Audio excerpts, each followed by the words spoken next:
As triathletes, there is so much to gain from going to the gym. Well, today we've chosen our top 10 gym myths and reveal the truth behind them. You have no more excuse to avoid that gym.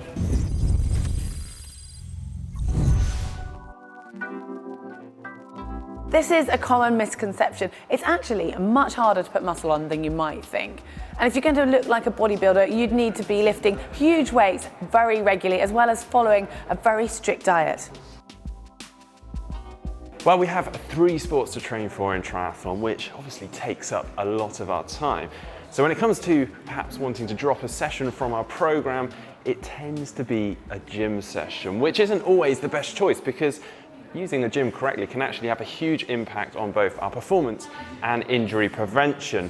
So the next time you're short on time, perhaps consider keeping the gym session in your program because it can actually have big bang for your buck time-wise.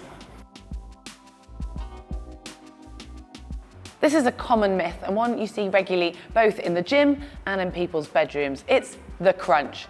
Now, admittedly, crunching does activate the rectus abdominal muscles, the muscles that make up the six-pack. But having said that, doing hundreds of these is not going to automatically give you that six-pack definition. First off, if it's covered by a layer of fat, then you're not going to see them. But that's not the real issue here. A strong core is essential for any athlete, and the core goes far beyond your rectus abdominal muscles. You need all of those muscles that surround your torso to be functioning efficiently, and sit-ups are not going to do that alone. So you'll need to have different exercises. For example, a plank or something more dynamic like cable twist will be far better for your core. Well, this one leads on from the last one because focusing on a specific area of your body that you want to make more toned and to be more lean in isn't just going to make the fat fall off in that area.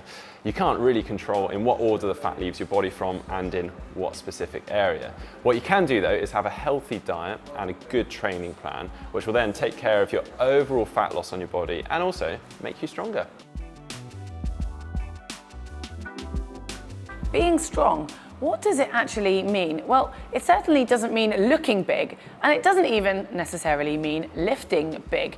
Going to the gym and lifting smaller weights but in a more demanding lifting pattern that ends up activating all your stabilizing muscles can help you to become a stronger triathlete.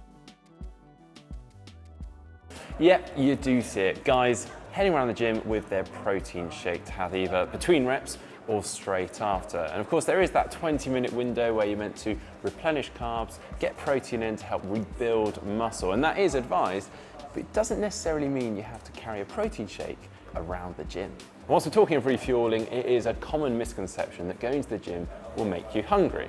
It's really like any form of sport, it really depends on what you're doing in the gym, and actually contrary to a lot of belief, it will actually quite often suppress your appetite, which I find is very different from swimming, cycling and running.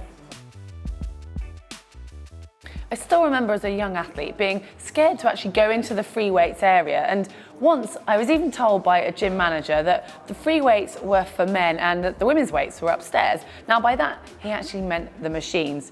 Well, hopefully by now gyms have moved on since then, as free weights are most certainly for everybody. Well, that leads me on to this because it pains me to think how many people stick to the machines in the gym, whereas some of the free weights and cables can far outweigh the fixed gym machines for a number of reasons. It can help to encourage better proprioception, engage the postural muscles better. It can also help to activate some of those smaller vital muscles within our body. It can also be tailored a little bit more towards our sporting needs. The list really does go on.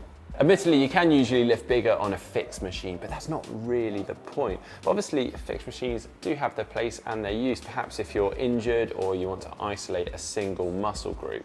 But on a whole, if you're looking for that overall benefit, then free weights and cables are far better. So don't be intimidated, just dive in.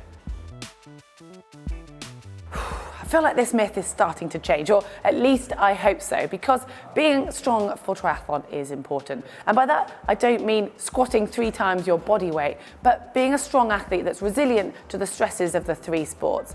And if you look closely at the pros, you'll see more and more of them actually rating the importance of having a strength and conditioning program as part of their training. You'll look to the likes of Flora Duffy or Lucy Charles, who really do rate their strength training. Do a warm-up before your session? Yes. Doing some static stretching before your session? Well, that's a big no. There is a big difference between the two. Just sitting on the mat, doing some static stretching isn't going to help anyone. You want to make sure that your body is warm, so do some cardiovascular work or lift some light weights before doing your proper weight session. Hopefully, if you weren't already using the gym to make you a stronger and faster triathlete, then you will do now. And let us know the most ludicrous myths you've heard about using the gym. I would love to hear, so drop those in the comments section below. And if you haven't yet done so, and you want to make sure that you get all of our videos from GTN, just hit the globe to subscribe. And if you want to see a video that Mark made on 6 exercises to prevent injury in triathlon, that is just here. And if you want an introduction video on strength and conditioning, there's one I made just here.